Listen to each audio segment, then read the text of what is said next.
Hello, I Shahnawaz welcomes you in this lecture and we are continuing the chapter number 6 electromagnetic induction. जैसा कि previous lecture में हमने पढ़ा था eddy currents and applications of the eddy currents, ठीक है, काफ़ी इंपॉर्टेंट टॉपिक था। उसी तरह से एक और इम्पॉर्टेंट टॉपिक आज हम पढ़ने वाले हैं, दैट इज़ सेल्फ इंडक्शन, और इसके बाद हम पढ़ेंगे म्यूचुअल इंडक्शन। तो सेल्फ इंडक्शन और म्यूचुअल इंडक्शन काफ़ी इंपॉर्टेंट टॉपिक्स हैं और ऑब्वियसली ये कॉन्सेप्ट या इसका जो बेसिक प्रिंसिपल है वो डिपेंड करता है हमारे फर्स्ट लेक्चर में जो हमने पढ़ा था कि जब भी किसी पर्टिकुलर कॉइल से कोई करंट फ्लो होती है तो उस कॉइल के एक्सिस के अलोंग एक मैग्नेटिक फील्ड क्रिएट हो जाता है, ठीक है। वो मैग्नेटिक फील्ड कॉइल को एक मैग्नेटिक बार की तरह ट्रीट करवाता है, ठीक है।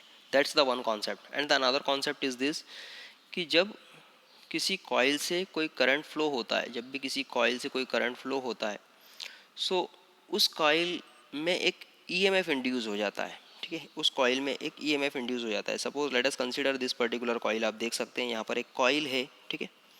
इस कॉइल के सपोज दोनों एंड्स पर हमने एक बैटरी लगा के रखी हुई है और एक की लगा के रखी है। जैसे ही हम इस की को क्लोज करते हैं, जैसे ही इस की को हमने क्लोज किया, ऑब्वियसली क्या होगा, ये क्लोज सर्किट बन गया और क्लोज सर्किट जब हुआ तो ऑब्वियसली इससे करंट का फ्लो शुरू हो जाएगा।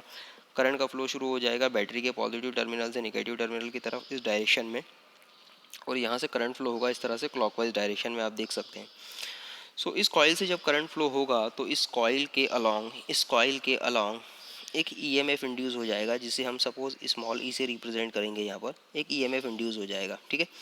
ये जो ईएमएफ होगा, ये ईएमएफ इस कॉइल में फ्लो होने वाले करंट का अपोज करेगा। इस कॉइल में फ्लो होने वाला करंट जो आए है उसका अपोज करेगा, ठीक है। फ्लो होने वाले करंट का अपोज करेगा, इट मीन्स कि बिल्कुल ये वही बात हो गई जैसा लेंस लॉ में हमने पढ़ा था कि इंड्यूस्ड ईएमएफ या इंड्यूस करंट जो है वो फ्लक्स में होने वाले चेंजेस का अपोज करता है। उसी तरह से यहाँ पर भी जो इंड्यूस्ड ईएमएफ होगा, इंड्यूस्ड ईएमएफ इस कॉइल से फ्लो होने वाले करंट का अपोज करेगा। इस कॉइल से फ्लो होने वाले करंट का अपोज करने का मतलब ही यही है कि यहाँ से फ्लो होने वाले या इसके अक्रॉस डेवलप होने वाले मैग्नेटिक फील्ड का अपोज करना, ठीक है। क्योंकि जब कॉइल से करंट फ्लो होगा तभी इसके अक्रॉस मैग्नेटिक फील्ड क्रिएट होगा, और मैग्नेटिक फील्ड जो क्रिएट होगा या फिर जो फ्लक्स क्रिएट होगा वो ऑब्वियसली प्रोपोर्शनल होगा करंट के फ्लो के। जितना ज़्यादा करंट फ्लो होगा उतना ज़्यादा फ्लक्स क्रिएट होगा, और ऑब्वियसली जितने ज़्यादा करंट में चेंजेस होंगे उतने ज़्यादा फ्लक्स में भी चेंजेस होंगे।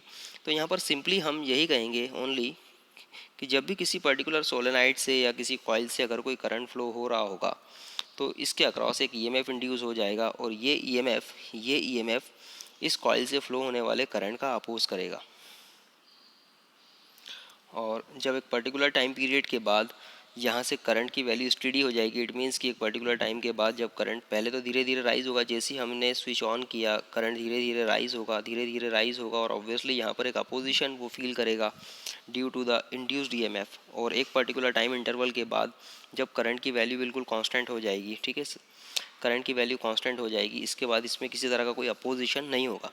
फिर अगेन क्योंकि करंट अब एक स्टेडी अमाउंट में यहाँ से करंट फ्लो हो रही है, अब अगेन जब सपोज हम इस की को रिलीज़ करेंगे, ठीक है, तब भी क्या होगा, यहाँ से अब धीरे धीरे करंट जो है वो डिके होगा। करंट धीरे धीरे जब डिके होगा तो क्या होगा, फिर अगेन यहाँ पर एक ईएमएफ इंड्यूस हो जाएगा जो इस करंट के डिके का अपोज करेगा। देखिए पहले जब की क्लोज की थी तब करंट के राइज का अपोज कर रहा था, जब करंट धीरे धीरे बढ़ रहा था तब ये इंड्यूस ईएमएफ इसके राइज का अपोज कर रहा था, ठीक है। फिर क्या हुआ, करंट स्टडी हो गया, करंट एक कांस्टेंट अमाउंट में यहाँ से फ्लो होने लगा, ठीक है, तब किसी तरह का कोई अपोज नहीं था। फिर अगेन जब इस सर्किट को हमने ऑफ कर दिया या इस सर्किट को ओपन किया तब अगेन यहाँ से अब करंट धीरे धीरे डिके होगा, क्योंकि कॉइल है, करंट एकदम से बंद नहीं होगा, धीरे धीरे डिके होगा। यहाँ से धीरे धीरे जब करंट डिके होगा तब भी यहाँ पर एक ईएमएफ इंड्यूस हो जाएगा और वो इस डिके का अपोज करेगा। इट मीन्स कि करंट की वैल्यू में होने वाले चेंजेस का अपोज हो रहा है, यहाँ पर अपोज हो रहा है करंट की वैल्यू में होने वाले चेंजेस का, ठीक है। सो ऑब्वियसली ये जो इंड्यूस ईएमएफ है जो करंट में होने वाले चेंजेस का अपोज कर रहा है, ये एक्चुअल में इस कॉइल के सेल्फ इंडक्टेंस को डिफाइन कर रहा है। इस कॉइल के सेल्फ इंडक्टेंस को डिफाइन कर रहा है, जो सेल्फ इंडक्टेंस हम अभी पढ़ रहे हैं, that is self induction. So consider a coil connected to a battery and the tapping key, जैसा हमें दिखा हुआ है, when the key K is pressed the current starts growing through the coil and as a result the magnetic field lines also starts growing through it. ठीक है, this in turn produces induced EMF in the coil, और इससे क्या होगा, इस coil में एक induced EMF होगा, जिसा मैंने अभी आपसे कहा, और the direction of the induced EMF is such that it opposes the growth of current in the circuit. ठीक है, पहली कंडीशन तो ये हो गई। देन सेकंड कंडीशन में क्या होगा, on the other hand when the की is released the current in the circuit starts decaying. ठीक है, जब की रिलीज होगी तो करंट क्या होगी, डिके होना शुरू होगी। As a result of this magnetic field lines linked with the coil also start decreasing, obviously, क्योंकि करंट डिक्रीज होगी तो इससे एसोसिएटेड जो मैग्नेटिक फील्ड लाइंस होगी या मैग्नेटिक फ्लक्स होगा वो भी डिके होगा। And the EMF is produced in the coil so that it opposes the decay of current, it opposes the decay of current in the circuit. Thus during the both growth and decay of the current in the coil, an opposing induced EMF is produced in the coil. ठीक है, तो current के rise के वक्त भी, growth के वक्त भी एक ईएमएफ इंड्यूस हो रहा था, और करंट के डिके के समय भी एक ईएमएफ इंड्यूस हो रहा है। It means both the time we are having an induced EMF which is basically an opposing induced EMF, जो कैसा है, एक अपोजिंग नेचर का है। So the phenomena according to which an opposing induced EMF is produced in the coil as a result of the change in the circuit or the magnetic flux linked with the coil is called the self induction. ठीक है, तो ये जो phenomena है, ये phenomena है जो जिस फिनोमिना में एक अपोजिंग ईएमएफ इंड्यूस हो रहा है due to the change in the flux और due to the change in the current, this is called the self induction. This is called the self induction. Since the self induction opposes both the growth and the decay of the current in the circuit, so it is also called the back EMF. ठीक है, ये एक ऐसा EMF है जो basically current के growth का भी अपोज कर रहा है और करंट के डिके का भी अपोज कर रहा है। इट मीन्स कि दोनों केसेस में वो करंट के अपोजिट है, इसलिए इसे बैक EMF भी कहा जाता है। सो एक छोटा सा डेरिवेशन है कोएफिशिएंट ऑफ सेल्फ इंडक्शन की, बेसिकली किस तरह से हम पता लगाएंगे कि किस पर्टिकुलर कॉइल का सेल्फ इंडक्शन ज़्यादा है, किस पर्टिकुलर कॉइल का सेल्फ इंडक्शन कम है, कौन ज़्यादा अपोज करेगा, कौन कम अपोज करेगा, या फिर किसी पर्टिकुलर कॉइल की अपोजिंग कैरेक्टरिस्टिक किन किन पैरामीटर पर डिपेंड करेगी, इसे फाइंड आउट करने के लिए finally we will have a derivation and finally we will go through it. So let us consider, suppose आपने की प्रेस कर दी है किसी कॉइल की, और सपोज की को प्रेस करने के बाद इससे एक करंट प्रोड्यूस हो गया है, और करंट प्रोड्यूस होने के बाद सपोज़ इससे यहाँ पर आप देख सकते हैं, सपोज़ अगर मैं ऐसा कहूँ कि जो करंट की डायरेक्शन है वो क्लॉकवाइज है, तो लेफ़्ट साइड से देखने पर अगर मुझे क्लॉकवाइज डायरेक्शन यहाँ नज़र आ रही है तो ऑब्वियसली यहाँ पर साउथ पोल होगा और ऑब्वियसली यहाँ पर नॉर्थ पोल होगा। ठीक है, सो यहाँ पर मैग्नेटिक फील्ड लाइंस भी नॉर्थ से साउथ की तरफ होती है हमेशा, हमें पता है। ठीक है, सो ये बेसिकली एक बार मैग्नेट की तरह बिहेव करेगा, इसलिए मैग्नेटिक फील्ड लाइंस भी कुछ इस तरह से होगी। ठीक है, क्लोज सर्किट।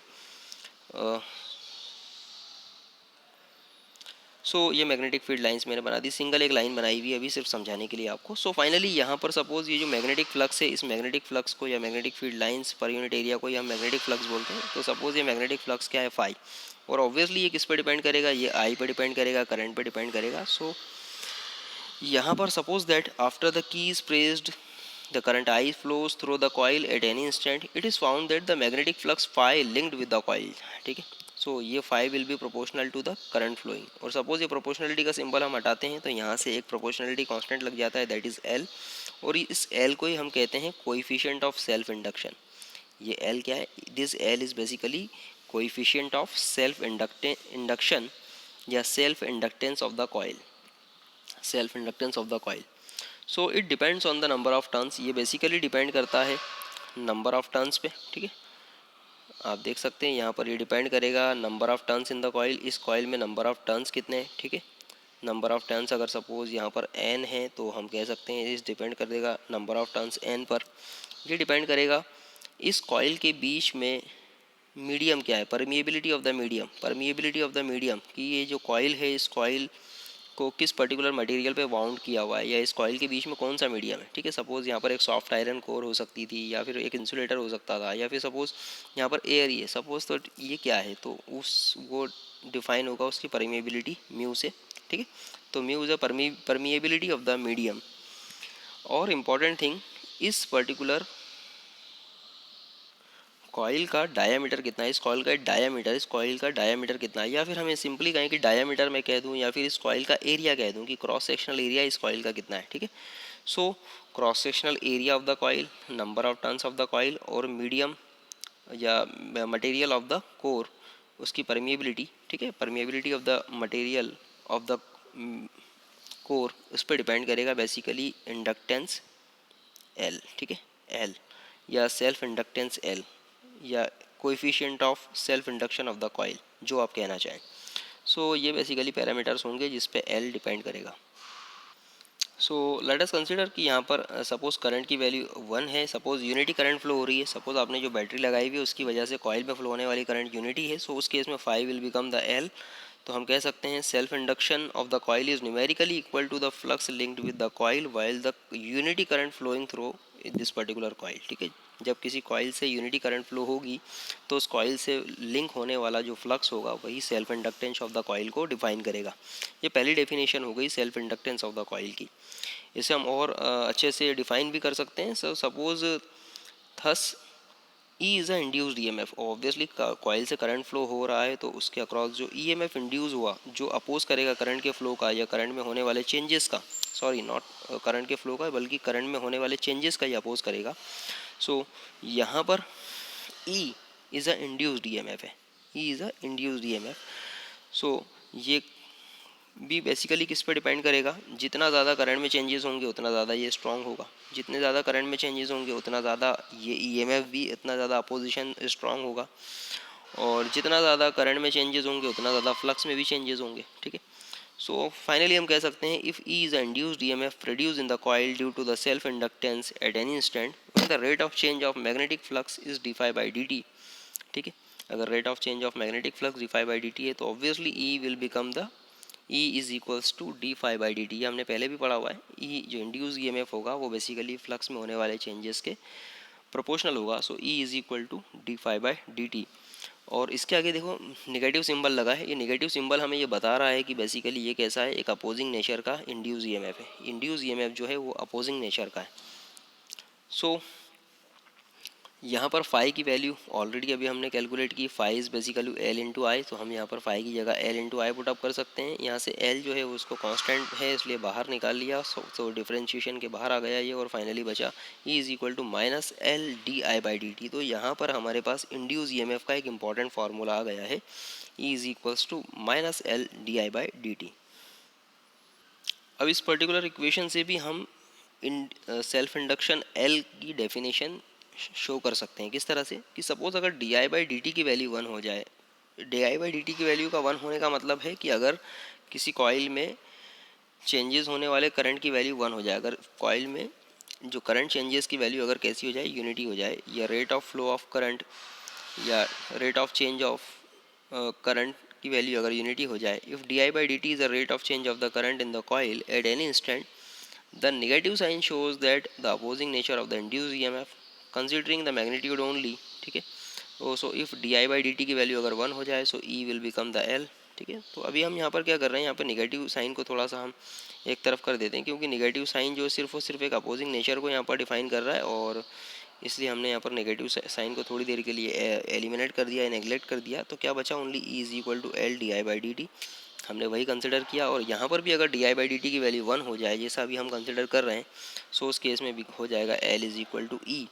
अब यहाँ से हमें सेल्फ इंडक्शन की एक और डेफिनेशन मिलती है कि basically self induction is equal to the self induction of the coil is numerically equal to the induced E M F produced in the coil, है ना। Self inductance of the coil is numerically equal to the induced EMF in the coil when rate of change of the current in the coil is unity, simply, very simply. सो यहाँ से हमें self induction की दूसरी definition भी मिल गई। अब यहाँ पर अगर हम यूनिट की बात करें कि भाई सेल्फ इंडक्शन को मेज़र किसकी यूनिट में किया जाए, तो सेल्फ इंडक्शन को नॉर्मली मेज़र किया जाता है हेनरी में। सेल्फ इंडक्शन या self inductance is measured in terms of the Henry, और ये हेनरी उसकी एसआई यूनिट है। तो यहाँ से हम हेनरी की डेफिनेशन भी दे सकते हैं। देखिए यहाँ से अगर लिखा है E is equal to L d I by d t, तो यहाँ से हम L की वैल्यू कैलकुलेट कर सकते हैं। D I by d t को induce E M F E के डिनोमिनेटर में ले जाते हैं। तो यहाँ से देखिए हमें पता है E जो होता है वो इंड्यूस्ड ई एम एफ, जिसकी जो यूनिट होती है वो होती है वोल्ट, और d I by d t that is the rate of change in the current, so that is basically ampere per second. तो हम यहाँ पर लिख सकते हैं कि E is equal to 1 volt, अगर E की वैल्यू 1 वोल्ट हो जाए और d I by d t की वैल्यू अगर 1 एम्पियर पर सेकेंड हो जाए, so L will become 1 henry. So यहाँ से हम इसे इंट्रोड्यूस कर सकते हैं इस तरह से, the self inductance of the coil is said to be 1 henry if a rate of change of the current through the coil is 1 ampere per second which induces an EMF of 1 volt across the coil। तो यहाँ से 1 Henry की definition हम इस तरह से show कर सकते हैं। ये जो हमने पढ़ा अभी तक सेल्फ इंडक्टेंस के बारे में L, और ऑब्वियसली सेल्फ इंडक्टेंस के बारे में पढ़ा हमने L, और ये जो कॉइल है इस कॉइल को अब जब हम सेल्फ इंडक्टर के साथ में पढ़ते हैं तब हम इसे कहते हैं इंडक्टर, इसे हम कहते हैं इंडक्टर्स। तो इंडक्टर्स बेसिकली एक इलेक्ट्रिकल डिवाइस हो गई जिसकी प्रॉपर्टी को हम डिफाइन करते हैं उसके सेल्फ इंडक्टेंस L से, ठीक है। यहाँ पर अब हम इंडक्टर्स के कॉम्बिनेशन की बात करेंगे। दो तरह के कॉम्बिनेशंस की बात करेंगे। पहला कॉम्बिनेशन है इंडक्टर्स इन सीरीज और दूसरा कॉम्बिनेशन होगा inductors in parallel. So let us consider the first combination inductors in series. Suppose ये कोई कॉम्बिनेशन हमने दो इंडक्टर्स लिए हुए हैं, ऑब्वियसली इन दोनों इंडक्टर्स का अपना अपना सेल्फ इंडक्टेंस है, पहला L1 और दूसरा L2। और सेल्फ इंडक्टेंस हम समझ चुके हैं कि एक्चुअल में सेल्फ इंडक्टेंस का मतलब क्या होता है, इसके फॉर्मूलेज भी हमने देखे। सपोज इसके अक्रॉस हमने क्या किया, एक बैटरी अप्लाई कर दी। बैटरी जैसे ही अप्लाई की तो ऑब्वियसली यहाँ से करंट फ्लो होगा, करंट फ्लो होगा I। ये करंट L1 से और L2 से बिल्कुल सेम होगा, यहाँ से भी I ही फ्लो होगा और यहाँ से भी I ही फ्लो होगा और फाइनली यहाँ से भी इसके I ही होगा। सो ऑब्वियसली सी बात है, अगर मैं rate of the change of current की बात करूँ तो इस कॉइल L1 से जो चेंज होने वाला करंट होगा वो भी D I by d T होगा। इससे चेंजेस होने वाले जो करंट होंगे वो भी D I by d T होंगे। मतलब करंट में होने वाले चेंजेस क्या होंगे, बिल्कुल सेम होंगे, because the current is flowing same through both the coil L1 and L2 because both the coils is in series. But क्योंकि यहाँ पर दोनों कॉइल का सेल्फ इंडक्टेंस अलग अलग है, L1 और L2। अब मैंने आपसे कहा था सेल्फ इंडक्टेंस क्या होता है, तो बेसिकली सेल्फ इंडक्टेंस डिफाइन करता है कि कोई पर्टिकुलर कॉइल कितना ज़्यादा अपोज कर रही है उससे फ्लो होने वाले करंट में होने वाले चेंजेस का, है ना। किसी कॉइल से अगर करंट फ्लो हो रहा है, उस करंट में चेंजेस हो रहे हैं, करंट सपोज धीरे धीरे या तो राइज हो रहा है या धीरे धीरे डिके हो रहा है, तो उसमें होने वाले चेंजेस का कितना स्ट्रांगली अपोज कर रहा है। तो कितना स्ट्रांगली अपोज कर रहा है, तो ऑब्वियसली अगर मैं बोल रहा हूँ कि सपोज, और वो स्ट्रांगली अपोज कैसे करता है, ईएमएफ को इंड्यूस करके। वो जो अपोजिशन होगा वो due to the induced EMF होगा। तो ऑब्वियसली अगर दोनों कॉइल्स का सेल्फ इंडक्टेंस अलग अलग है तो इसका मतलब ही ये है कि दोनों कॉइल के अक्रॉस इंड्यूस होने वाला ईएमएफ भी क्या होगा, अलग अलग होगा। सो लेट अस कंसीडर कि कॉइल L1 के अक्रॉस जो ईएमएफ इंड्यूस होगा वो है E1 और कॉइल L2 के अक्रॉस जो ईएमएफ इंड्यूस होगा वो है E2। चलिए डेरिवेशन को देखते हैं हम लोग। Consider that the two inductors of the self inductance L1 and L2 are connected in series as shown in the figure. जैसा हमने देखा, let any instant the d I by d t be the rate of change of the current through them. ठीक है, दोनों ही coil से जो flow होने वाला करंट होगा उसमें होने वाले जो चेंजेस होंगे या चेंजेस होने का जो रेट होगा वो बिल्कुल सेम होगा, that is d I by d t. And if E1 and E2 are the induced EMF produce in the two coils, है ना, और द टू इंडक्टर्स, तब हम बाय द डेफिनेशन अभी हमने जो पढ़ा E इज इक्वल्स टू होता है L d I by d T minus L d I by d t. तो फर्स्टली हम यहाँ पर लिख सकते हैं E1 will become minus L1 d I by d t और E2 क्या होगा, minus L2 d I by d t. ये बाय द फार्मूला अभी हमने जो जस्ट देखा इंड्यूस ईएमएफ का जो फार्मूला था। अब ऑब्वियसली सी बात है, अगर सपोज इन दोनों कॉइल्स के इक्विवेलेंट, इन दोनों कॉइल के अगर इक्विवेलेंट इंड्यूस ईएमएफ की मैं बात करूँ तो ये दोनों कॉइल का इक्विवेलेंट इंड्यूस ईएमएफ सपोज क्या है, ES, ठीक है। और इन दोनों कॉइल्स का जो इक्विवेलेंट सेल्फ इंडक्टेंस होगा, इक्विवेलेंट, ठीक है, इक्विवेलेंट सेल्फ इंडक्टेंस सपोज क्या है, LS, ठीक है। फाइनली करंट की वैल्यू तो सेम ही रहेगी I। हम यहाँ पर लिख सकते हैं let LS be the equivalent self inductance of the two inductors connected in the series and if E is the induced EMF produce in the equivalent inductor, ठीक है। और उस इक्विवेलेंट इंडक्टर में प्रोड्यूस होने वाला जो इंड्यूस EMF है वो सपोज कितना है, ES है। फाइनली ES, या यहाँ पर E से रिप्रेजेंट किया हुआ है, हम यहाँ पर भी E ही लिख देते हैं उसे, ठीक है। फाइनली इस पूरी होल सर्किट के लिए जिसमें दोनों कॉइल्स कनेक्टेड है equivalently E will become minus L S d I by d t, ठीक है, क्योंकि दोनों कॉइल्स का इक्विवेलेंट इंडक्टेंस की हम बात करेंगे, इसलिए यहाँ पर क्या हो जाएगा L1 L2 की जगह ओनली एल एस और d I by d T, current की वैल्यू तो सेम ही है। सो अब यहाँ पर अगर हम देखें तो अगर हम सीरीज़ कनेक्शन की बात करें, दोनों कॉइल सीरीज़ में, तो ऑब्वियसली जो इक्विवेलेंट ईएमएफ होगा, जो इक्विवेलेंट ईएमएफ होगा वो ऑब्वियसली इन दोनों के एडिशन के इक्वल होगा, E1 plus E2। So obviously E will become the E1 plus E2। E1 की वैल्यू हमने पुटअप की minus L1 d I by d t, E2 की वैल्यू पुटअप की minus L2 d I by d t, और E की value भी हमने put up कर दी minus L S d I by d t. यहाँ से d I by d t अगर हम कॉमन निकालते हैं तो ये कैंसिल आउट होगा, फाइनली क्या बचेगा निगेटिव निगेटिव सिंबल के साथ में, और ये भी क्या हो जाएंगे सारे एक दूसरे से कैंसिल आउट। तो फाइनली इक्विवेलेंटली हमें मिलेगा L S is equal to L1 plus L2, ठीक है। मतलब अगर किसी कॉइल में एक से ज़्यादा सेल्फ इंडक्टर्स लगे हुए हैं, अगर कोई ऐसा सर्किट है सपोज जिसमें एक से ज़्यादा इंडक्टर्स लगे हुए हैं, तो उसका इक्विवेलेंट इंडक्टेंस या इक्विवेलेंट सेल्फ इंडक्टेंस अगर हमें फाइंड आउट करना है तो बड़ा सिंपली हम उस सर्किट में लगे हुए सारे सीरीज़ में लगे हुए जितने भी इंडक्टर्स हैं सभी के सेल्फ इंडक्टेंस को एल्जेब्रिक सम कर दें, सो हमें equivalent self inductance of the circuit मिल जाएगा। तो ये इंडक्टर्स इन द सीरीज़ को डिफाइन कर रहा है। इसी तरह से अगर हम इंडक्टर्स इन द पैरेलल की बात करेंगे, सपोज दो इंडक्टर्स हैं हमारे पास और both are connected in the parallel like this. Suppose consider कीजिए कि दो इंडक्टर्स हैं, पहला इंडक्टर ये मैंने बनाया, ठीक है, और ऐसा ही दूसरा इंडक्टर एक और है, ठीक है, ये दोनों एक दूसरे के पैरेलल में कनेक्टेड हैं। सपोज इसका सेल्फ इंडक्टेंस L1 है, इसका सेल्फ इंडक्टेंस L2 है, और यहाँ पर हमने एक बैटरी अप्लाई कर दी है। इस बैटरी से एक करंट फ्लो होगी I ऑब्वियसली। अब यहाँ पर करंट क्योंकि पैरेलल पाथ मिलेगा इसलिए इसे यहाँ पर करंट डिवाइड होगी, तो सपोज़ यहाँ से फ्लो होने वाली जो करंट है वो हो जाएगी I1, और यहाँ से जो फ्लो होने वाली करंट है सपोज हो जाएगी I2। हम किसे भी ले सकते हैं, अगर हम चाहें तो इसे भी I1 ले लें, हम ज़्यादा अच्छा रहेगा क्योंकि ऊपर वाले को L1 लिया है हमने, और इट हैज़ बिकम I1, ठीक है, और ये हो जाएगी I2, ठीक है। तो इस तरह से यहाँ पर I1 और I2 दो हमारे पास करंट्स हो गई, ठीक है।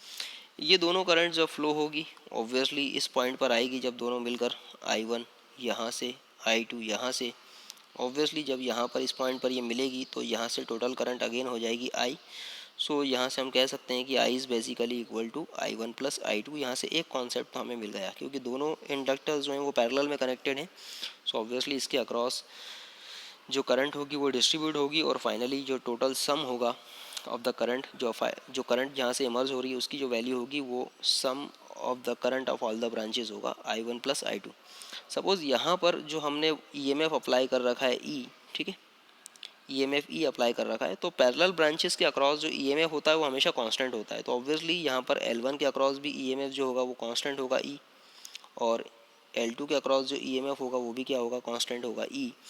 तो इस तरह से यहाँ पर हमें ये कॉन्सेप्ट समझ में आ गया कि दो कॉइल अगर पैरेलल में लगी हुई है या फिर दो इंडक्टर्स आपस में पैरेलल में हैं जिनके सेल्फ इंडक्टेंस अलग अलग हो सकते हैं L1 L2, बट इनके अक्रॉस जो इंड्यूस्ड EMF होगा वो क्या होगा बिल्कुल कांस्टेंट होगा। इंड्यूस्ड EMF कांस्टेंट होगा वो due to because both are in parallel, ठीक है। सो बट यहाँ पर करंट जो है वो अलग अलग हो सकती है I1 और I2 क्योंकि करंट यहाँ पर डिस्ट्रीब्यूट होगी। So consider that the two inductors of the self inductance L1 L2 are connected in parallel, ठीक है, जैसा फिगर में हमने बताया। Let I1 and I2 be the currents and di1 by dt and di2 by dt be the rate of change of the current through the two inductors। Obviously सी बात है, अगर हम यहाँ पर बात करें तो जो करंट में होने वाले चेंजेस हैं उसे हम यहाँ पर कह सकते हैं कि इस ब्रांच के लिए जो करंट में होने वाले चेंजेस होंगे वो कितने होंगे di1 by dt, ठीक है, di1 by dt। और सेकंड जो ब्रांच है इसके लिए जो होने वाले चेंजेस होंगे करंट के वो कितने होंगे di2 by dt, ठीक।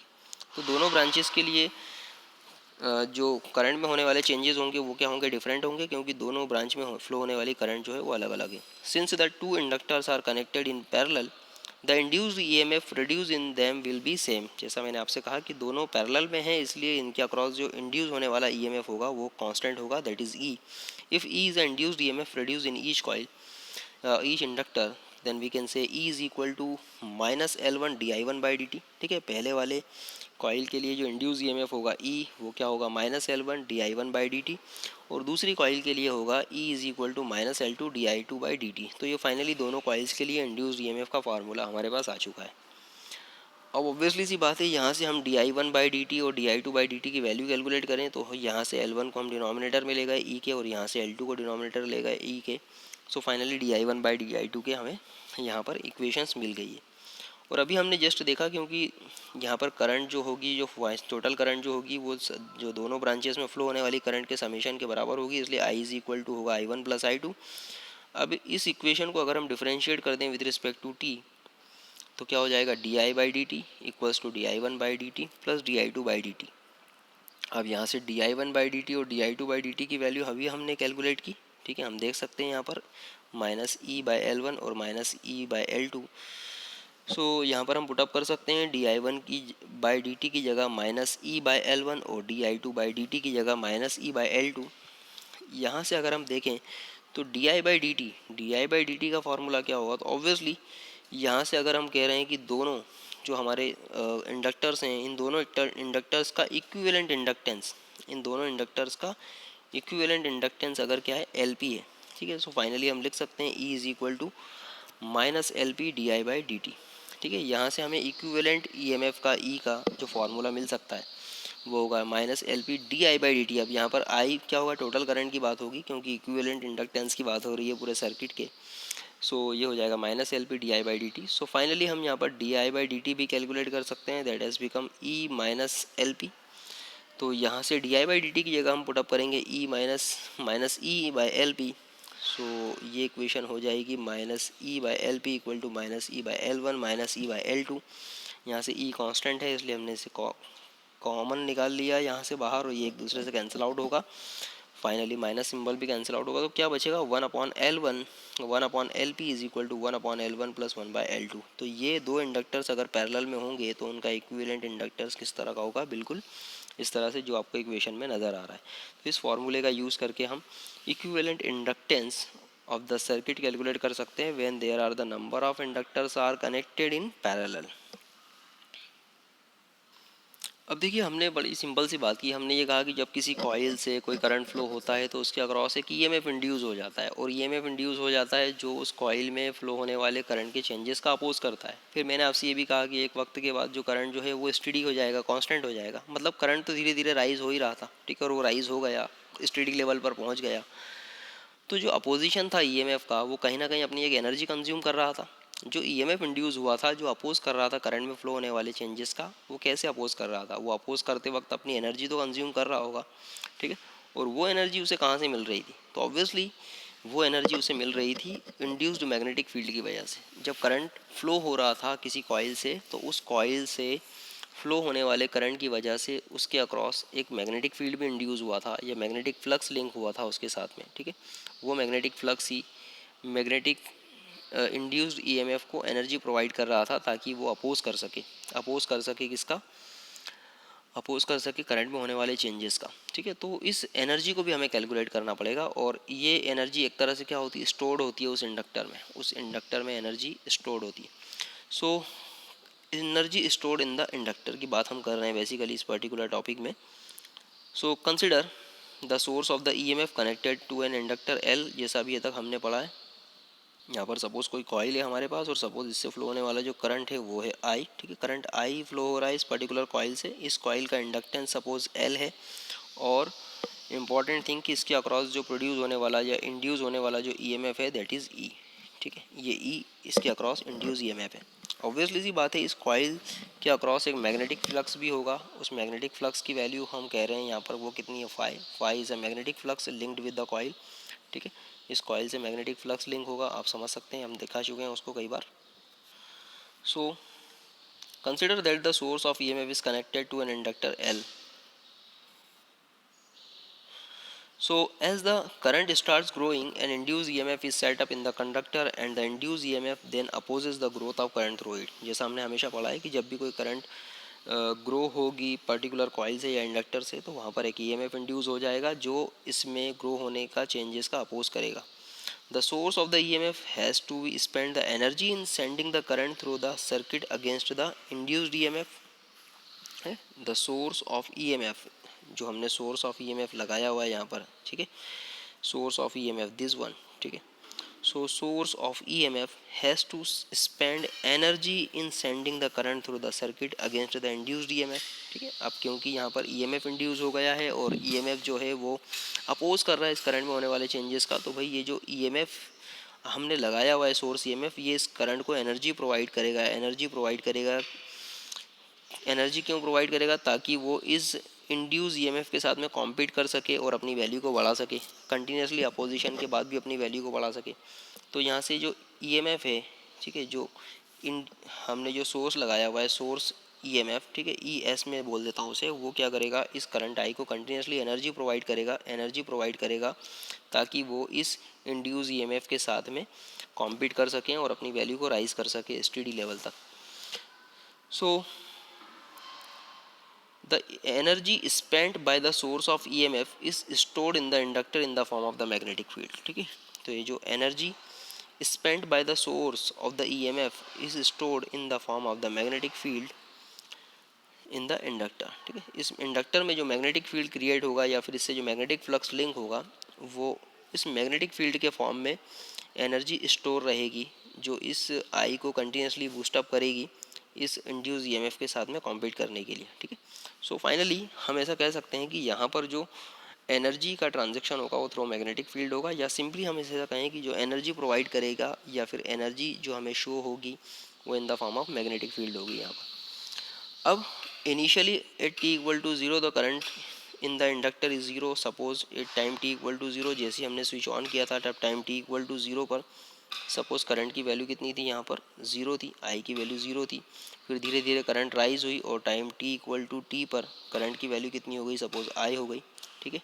सो ये फाइनली कॉन्सेप्ट लेते हुए अगर हम बात करें करंट में होने वाले चेंजेस के, तो करंट ज़ीरो से आई तक पहुँची है, इसलिए करंट में होने वाले चेंजेस को हम कह सकते हैं आई माइनस ज़ीरो, या टोटल होगा आई। और with respect to time t, या अगर करंट में होने वाले चेंजेस को मैं देखूँ तो वो बेसिकली कैसे डिफाइन होंगे, करंट फाइनल करंट आई हो गई, ठीक है, इनिशियल करंट ज़ीरो थी, initial current minus final current minus initial current, और इनिशियल टाइम जो था वो कितना था, ज़ीरो था, फाइनल टाइम टी तो T minus zero. So finally ये हो गया आई बाई टी, ठीक है, आई बाई टी ये शो करेगा करंट में होने वाले चेंजेस को। और अगर स्मॉल चेंजेस की मैं बात करूँ करंट में होने वाले स्मॉल चेंजेस को या उसके रेट को, तो वो डिफाइन होगा d I by d t से। So induced E M F produce in the inductor E will become L d I by d t. अब यहाँ पर देखिए माइनस सिंबल हमने नहीं लिया हुआ है क्योंकि अभी फ़िलहाल हम यहाँ पर एनर्जी की बात कर रहे हैं और एनर्जी पॉजिटिव नेगेटिव कुछ नहीं होती। सो यहाँ पर फाइनली हम यहाँ पर एक मैग्नीट्यूड लेवल की बात करेंगे, E is equal to L into d I by d t. अब यहाँ पर क्योंकि source of the E M F sends the constant current I through the inductor for the small time d t, ठीक है। अगर हम ऐसा बोल रहे हैं कि जो हमारा source of the E M F है, जो हमने बैटरी लगाई हुई है, sends the constant current I through the inductor for the small time dt, then small amount of work done by the source is given by, source एक work करेगा क्योंकि source continuously energy provide कर रहा है, ठीक है, continuously एक constant amount of current provide कर रहा है, ठीक है।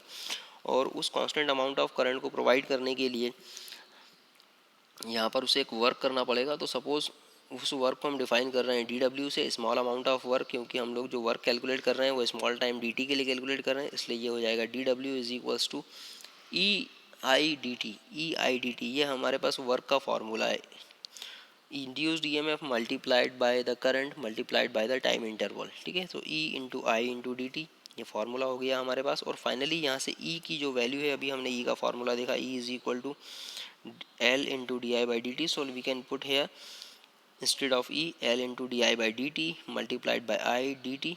फाइनली इसे जब हम सिंप्लीफाई करेंगे तो हम इसे लिख सकते हैं L i d I d T, L i d I, sorry D t यहाँ से कैंसिल आउट होगा, फाइनली क्या बचेगा, L d I into I. सो हमने यहाँ पर स्मॉल वर्क का फॉर्मूला कैलकुलेट कर लिया। अब अगर हम पूरे टाइम इंटरवल की बात करें टी तक की, तो ऑब्वियसली हमें क्या करना होगा, इस स्मॉल वर्क को इंटीग्रेट करना होगा, ठीक है। तो suppose total amount of work done by the source of E M F till the current increases from its zero value to the final value i, ठीक है। उस पूरा टाइम इंटरवल टी के लिए हम इसे इंटीग्रेट कर देंगे, तो ये हो जाएगा इंटीग्रेशन ऑफ डी डब्ल्यू, ठीक है, इंटीग्रेशन ऑफ डी डब्ल्यू। सो इंटीग्रेशन ऑफ डी डब्ल्यू क्या कहलाएगा, ओनली डब्ल्यू, या work done, total work done और obviously L i d i इसका भी इंटीग्रेशन कर देंगे तो ये हो जाएगा 0 से लेकर आई तक, जब तक करंट राइज हो रही है 0 से लेकर आई तक, तो ये हो गया एल आई इंटू डी आई।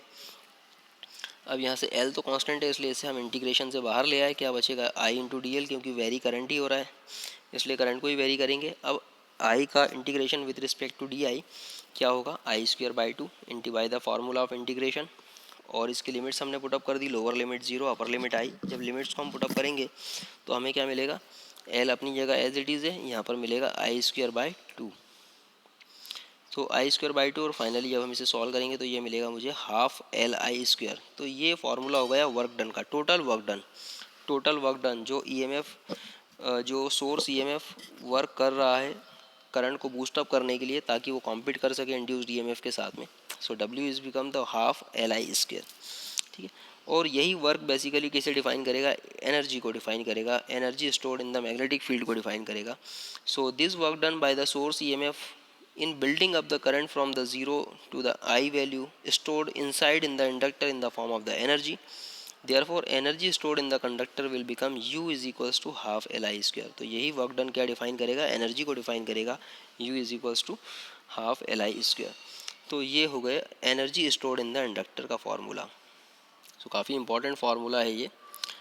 अब हमने अभी तक बात की जो एनर्जी स्टोर्ड इन द फार्मूले की, तो अगर हम इसको थोड़ा सा कंक्लूड करें, so the energy is stored in the inductor eight the expense of the energy of the source EMF. हमें क्लियर पता है, हमने अभी तक जो थ्योरीज पढ़ी कि जो एनर्जी है वो एनर्जी कौन प्रोवाइड कर रहा है, ऑब्वियसली वो सोर्स ईएमएफ प्रोवाइड करेगा energy.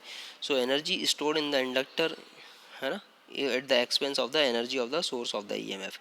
Secondary thing is this कि energy resides in the conductor in the form of the magnetic field. मैंने अभी आपसे कहा कि जो एनर्जी स्टोर रहेगी किसी भी पर्टिकुलर इंडक्टर में या कॉइल में, वो in the form of magnetic field होगी। And the third important thing is this, in case of the alternating source of the EMF, अगर सोर्स ऑफ ईएमएफ कैसा है, अल्टरनेटिंग नेचर का है, तो ऑब्वियसली वहाँ पर करंट की डायरेक्शन कंटिन्यूसली चेंज होगी। पहले हाफ साइकिल में एक डायरेक्शन में होगी, दूसरे हाफ साइकिल में अपोजिट डायरेक्शन में होगी। तो पहले हाफ साइकिल में तो सोर्स ईएमएफ क्या करेगा, एनर्जी प्रोवाइड करेगा, और दूसरे हाफ साइकिल में सोर्स एनर्जी वापस लेगा। तो ये इसलिए जो नेट एनर्जी होगी यहाँ पर हमेशा क्या होगी, ज़ीरो होगी। So in case of the alternating source of the EMF during the one half cycle, the energy is stored in the inductor in the form of the source, and during the next half cycle the same amount of energy is returned to the source। ठीक है, पहले half cycle में energy provide करेगा, दूसरे half cycle में energy return लेगा, ठीक है। तो यहाँ पर हम ये भी कह सकते हैं कि जो नेट पावर होगा या एवरेज पावर होगा वो क्या होगा, ज़ीरो होगा। So for this reason the average electric power in an inductor will be zero. So this was the conclusion about the stored energy in the conductor. Now let's come to the next topic, that is one of the very important topic for the coils when there are the more than one coils are placed near by two each other. ठीक है, suppose यहाँ पर अगर एक coil से ज़्यादा या suppose दो कॉइल्स एक दूसरे के करीब में हैं, ठीक है, सो इस तरह से, तो इन दो कॉइल्स के लिए सेल्फ इंडक्टेंस क्या होगा, या फिर सेल्फ इंडक्टेंस से अलग कुछ और यहाँ पर एक और इम्पॉर्टेंट टर्म आती है, mutual induction. So mutual induction का मतलब क्या होगा, ठीक है। So let us consider the two coils P and S placed close to each other. Suppose दो कॉइल्स है, पहली कॉइल को हमने कहा पी, यहाँ पर पी हम रिप्रेजेंट कर देते हैं, और दूसरी कॉइल है एस। पी मतलब प्राइमरी कॉइल और एस मतलब सेकेंडरी कॉइल, और इन दोनों कॉइल्स का जो सेल्फ इंडक्टेंस है, सपोज इनका है L1 और इसका है L2, ठीक है।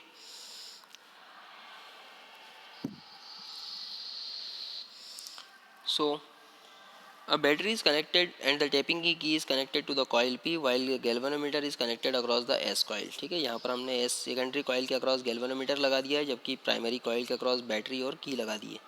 ठीक, next the coil P and S are respectively known as a primary and secondary coil. जैसा मैंने अभी आपसे कहा, P coil basically known as a primary coil and the S coil represents the secondary coil.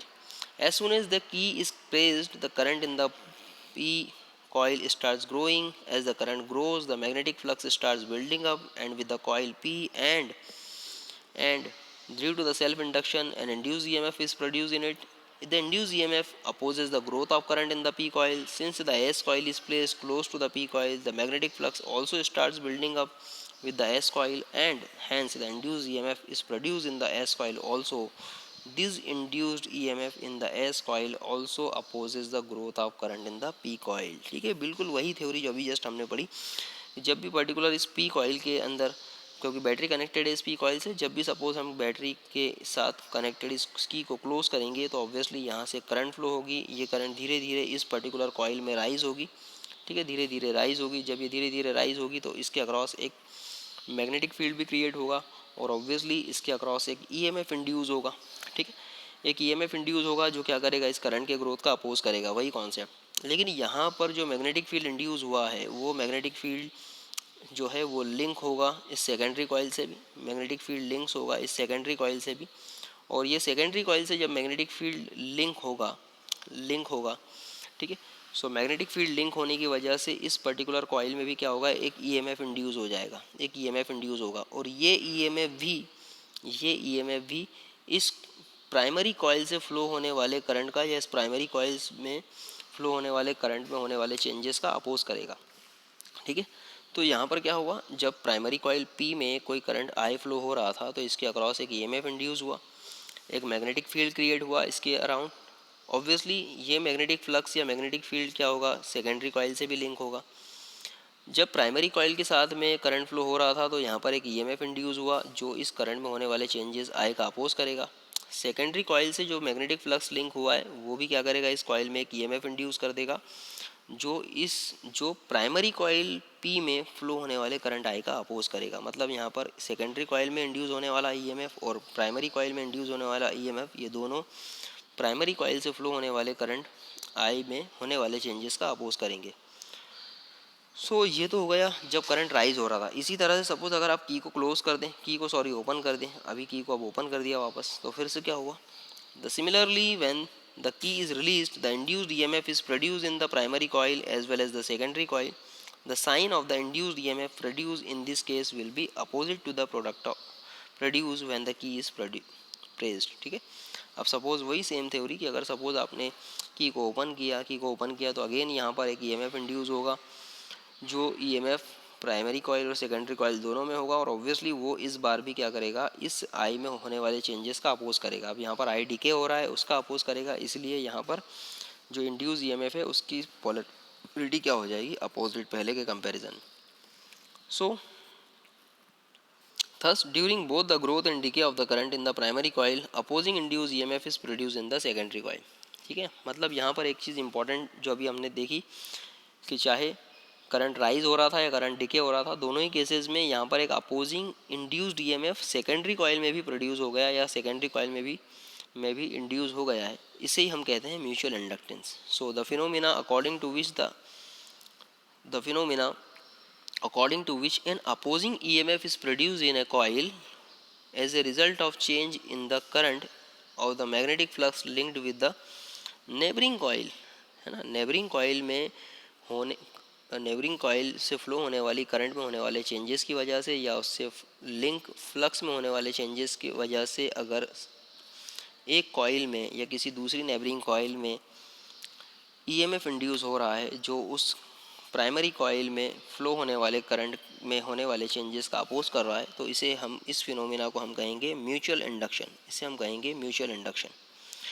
So mutual induction के लिए भी हम एक छोटा सा डेरिवेशन कर सकते हैं ताकि हम म्यूचुअल इंडक्शन का फार्मूला कैलकुलेट कर सकें, क्योंकि म्यूचुअल इंडक्शन दो कॉइल्स के बीच में अलग अलग हो सकता है और ऑब्वियसली वो म्यूचुअल इंडक्शन किन किन पैरामीटर पर डिपेंड करेगा, तो चलिए उसी के बारे में बात करते हैं। सो लेट अस कंसिडर दो कॉइल्स हैं हमारे पास और उन दोनों कॉइल्स, ठीक है, दोनों कॉइल्स में एक कॉइल है प्राइमरी कॉइल, दूसरी कॉइल है सेकेंडरी कॉइल, और सपोज प्राइमरी कॉइल में फ्लो होने वाले करंट की वैल्यू आई है और सेकेंडरी कॉइल से जो फ्लक्स लिंक हुआ है उसकी वैल्यू क्या है, सपोज फाई, ठीक है। तो ऑब्वियसली सी बात है इस सेकेंडरी कॉइल से जो फ्लक्स लिंक हुआ है फाई, यही म्यूचुअल इंडक्शन की वजह है, क्योंकि जितना फ्लक्स ज़्यादा लिंक होगा इसके साथ में उतना ही ज़्यादा स्ट्रॉन्ग यहाँ पर इंड्यूस ईएमएफ होगा और वो इतना ज़्यादा स्ट्रॉन्ग अपोजिशन होगा। सो फाइनली हम कह सकते हैं कि यहाँ पर जो इंड्यूस्ड फ्लक्स है या फिर जो लिंक्ड फ्लक्स है सेकेंडरी कॉइल से phi, that is basically proportional to the current flowing in the primary coil P. So phi अगर मैं ऐसा कह रहा हूँ, suppose consider the two coils P and S as shown in the figure, जैसा हमने देखा, suppose that the current I is flowing through the P coil at any instant. So it is found that the magnetic flux phi linked with the S coil at any instant is directly proportional to the current passing through the P coil, ठीक है। Obviously जो flux link होगा secondary coil से phi वो proportional होगा current flowing through the primary coil P से, so phi is proportional to I। यहाँ से भी प्रोपोर्शनलिटी का सिंबल अगर हम हटाते हैं तो क्योंकि यहाँ पर सेकेंडरी कॉइल से लिंक होने वाले फ्लक्स की बात हो रही है इसलिए प्रोपोर्शनलिटी सिंबल हटेगा, तो यहाँ पर M, यहाँ पर एक नया कांस्टेंट आ गया और इसे हम कहते हैं कोएफिशिएंट ऑफ म्यूचुअल इंडक्शन या mutual inductance of the coil, two coils, ठीक है। सो यहाँ पर भी अगर हम I की वैल्यू को 1 कर दें तो phi will become equal to M। सो हम कह सकते हैं कि mutual inductance of the two coils, mutual inductance of the two coils is basically equal to or numerically equal to the magnetic flux linked with the one coil when the unit current flowing in the neighboring coil, ठीक है। या हम कह सकते हैं कि mutual inductance of the two coils is basically equal to the flux linked with the secondary coil when unity current flowing in the primary coil। इस तरह से भी हम इसे रिप्रेजेंट कर सकते हैं। अब यहाँ पर इसे हम थोड़ा सा और डेफिनेशन इसकी दे सकते हैं। सपोज अगर हम ई इंड्यूस ईएमएफ की बात करें तो if E is induced EMF produce in the S coil, secondary coil में सपोज जो इंड्यूस ईएमएफ है उसकी वैल्यू अगर सपोज ई है, सेकेंडरी कॉइल में जो इंड्यूस्ड ईएमएफ है उसकी सपोज वैल्यू है ई। सो फ्लक्स में होने वाले चेंजेस जो होंगे, सपोज अगर हम उसे रिप्रेजेंट कर रहे हैं d phi by d t से, ठीक है, at the instant when the rate of change of the magnetic flux of the coil is d phi by d t, तो हम लिख सकते हैं ई की वैल्यू क्या होती है minus d phi by d t. यहाँ से माइनस सिंबल ये रिप्रेजेंट कर रहा है कि ये जो इंड्यूस ईएमएफ होगा ये अपोजिंग नेचर का होगा। यहाँ से फाई की वैल्यू पुटअप कर सकते हैं हम, क्योंकि फाई की वैल्यू होती है एम इंटू आई, सो हम we can put here phi is equals to M into I. Let's put it, M is a constant so let's keep it out from the differentiation. So यहाँ पर E is equals to हो जाएगा minus M d I by d t. ये finally हमारे पास induced EMF का formula आ गया, ठीक है। Again I am repeating, minus symbol is basically defining the induced EMF is of opposing nature. Here di by dt is a rate of change of the current in the p coil at that instant। हम कह सकते हैं यहाँ पर di by dt क्या है, rate of change of the current, है ना। एक किस में rate of change of the current, obviously primary coil में। करंट हमेशा प्राइमरी कॉइल में ही फ्लो हो रही है और फ्लक्स लिंक हो रहा है। ये जो फाई है ये सेकेंडरी कॉइल का फ्लक्स है जो लिंक हो रहा है उससे। So the negative sign shows that the opposing nature of the induce EMF. अगर हम इसके सिर्फ मैग्नीट्यूड की बात करें, हम सिर्फ मैग्नीट्यूड की बात करते हैं वैल्यू की, तो यहाँ से ई की वैल्यू हो जाएगी M into d I by d t. यहाँ भी अगर हम d I by d t की वैल्यू को 1 पुटअप कर दें, मतलब प्राइमरी कॉइल में फ्लो होने वाले करंट में होने वाले चेंजेस को अगर हम यूनिटी कंसिडर करें, so E will become M, या mutual inductance will becomes equal to the induced EMF in the secondary coil E. So we can say that mutual inductance of the two coils is numerically equal to the EMF induced in the one coil when the rate of change of the current is unity in the neighboring coil। या simply हम कह सकते हैं mutual inductance of the two coil is basically equal to the या numerically equal to the induced EMF in the secondary coil while the rate of change of the current in the primary coil is unity। Obviously यहाँ पर mutual inductance की अगर हम unit की बात करें तो ऑब्वियसली इसकी यूनिट भी होगी हेनरी। म्यूचुअल इंडक्टेंस की यूनिट भी कितनी होती है, henry. So from this particular equation we can calculate the value of M. M will become, let's put d I by d t in the denominator of the E, so it will become M is equals to E divided by d I by d t. So ये हमारे पास mutual inductance M का formula आ गया। अब हमें पता है E basically measured in the volts, d I by d t measured in the ampere per second, so and M is measured in the henry. So यहाँ पर हम लिख सकते हैं M is equal to 1 volt, d I by d t 1 ampere per second, it equals to the 1 henry. So we can define the henry also here. So henry will become, we can say that the mutual inductance between the two coils is becomes the 1 Henry if the rate of change of the current in the primary coil is 1 ampere per second and which induces a EMF of 1 volt in the secondary coil। सो ये यहाँ पर Henry की definition हो गई mutual inductance के लिए या mutual inductance की टर्म्स में। सो वेरी सिंपल चैप्टर था ये चैप्टर यहाँ पर फिनिश हो रहा है। ये लास्ट लेक्चर था इस चैप्टर का और आई होप आपको समझ में आया होगा। काफ़ी सिंपल टॉपिक्स थे। एटलीस्ट इस लेक्चर को 2 से 3 बार ज़रूर देखिएगा। Thank you.